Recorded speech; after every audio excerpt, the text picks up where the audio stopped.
Thrissur Paliyekkara toll പ്ലാസയിൽ ജീവനക്കാർക്ക് മർദ്ദനം. വെള്ള ഫോർച്യൂണർ കാറിലെത്തിയ സംഘം ഒരു പ്രകോപനവുമില്ലാതെ ജീവനക്കാരെ മർദ്ദിക്കുകയായിരുന്നു. മർദ്ദനത്തിന്റെ ദൃശ്യങ്ങൾ 24-ന് ലഭിച്ചു. വിവരങ്ങളുമായി തൃശൂരിൽ നിന്ന് സൂരജ് സജി ചേരുന്നു. സൂരജ്, എന്തൊക്കെയാണ് ഈ വാർത്തയുടെ കൂടുതൽ വിവരങ്ങൾ?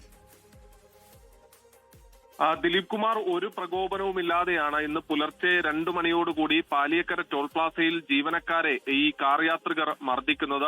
ആ ദൃശ്യങ്ങളിൽ കാണാം. ഒരു വൈറ്റ് ഫോർച്യൂണർ കാറിലെത്തുന്ന സംഘം അവരുടെ കാറിന്റെ ടോൾ റീഡ് ചെയ്യുന്നു.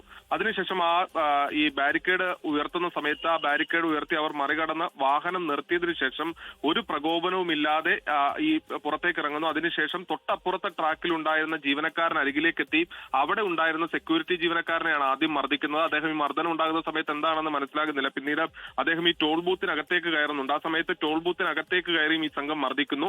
പിന്നീട് വീണ്ടും എത്തി ഈ ബാരിക്കേഡുകൾ അടക്കം തകർത്ത് കൂടുതൽ വാഹനങ്ങൾ കടത്തിവിടുന്നു. ഇതിനിടയിൽ കൂടുതൽ സെക്യൂരിറ്റി ജീവനക്കാർ ഇതിന് സമീപത്തേക്ക് എത്തുമ്പോൾ അവരോടും ഇവർ കയർക്കുന്നുണ്ട്. പിന്നീട് അടുത്ത ട്രാക്കിലൊക്കെ ബാരിക്കേഡുകൾ തകർത്ത് ഈ വാഹനം കടത്തിവിടുകയും ചെയ്തു. ഒരു പ്രകോപനവുമില്ലാതെയാണ് ഈ ജീവനക്കാർക്ക് നേരെ ഇത്തരത്തിൽ അക്രമം അരങ്ങേറിയെന്ന ആ ദൃശ്യങ്ങളിൽ തന്നെ വ്യക്തമാണ്. അതേ തുടർന്ന് ഇപ്പോൾ ടോൾ പ്ലാസ അധികൃതർ പോലീസിനടക്കം പരാതി നൽകിയിട്ടുണ്ട്. എന്തായാലും വാഹനത്തിന്റെ നമ്പർ അടക്കം തിരിച്ചറിഞ്ഞിട്ടുണ്ട്. പ്രതികൾക്കായി അന്വേഷണം ഊർജിതമാക്കിയിരിക്കുകയാണെന്നുള്ള കാര്യമാണ് പോലീസ് ഇപ്പോൾ അറിയിക്കുന്നത്. ദിലീപ് കുമാർ, തൃശൂർ പാലിയേക്കര ടോൾ പ്ലാസയിൽ ജീവനക്കാർക്ക് മർദ്ദനം. വിവരങ്ങൾ നൽകിയത് തൃശൂരിൽ നിന്ന് സൂരജ് സജി. ലോകത്തെവിടെയായാലും ഏത് സമയത്തും 24 വാർത്തകളും ഓഗ്മെന്റഡ് റിയാലിറ്റി പാക്കേജുകളും എക്സ്പ്ലെയിനറുകളും വിശദമായി കാണാൻ ഞങ്ങളുടെ യൂട്യൂബ് ചാനൽ നിങ്ങൾക്ക് സബ്സ്ക്രൈബ് ചെയ്യാം.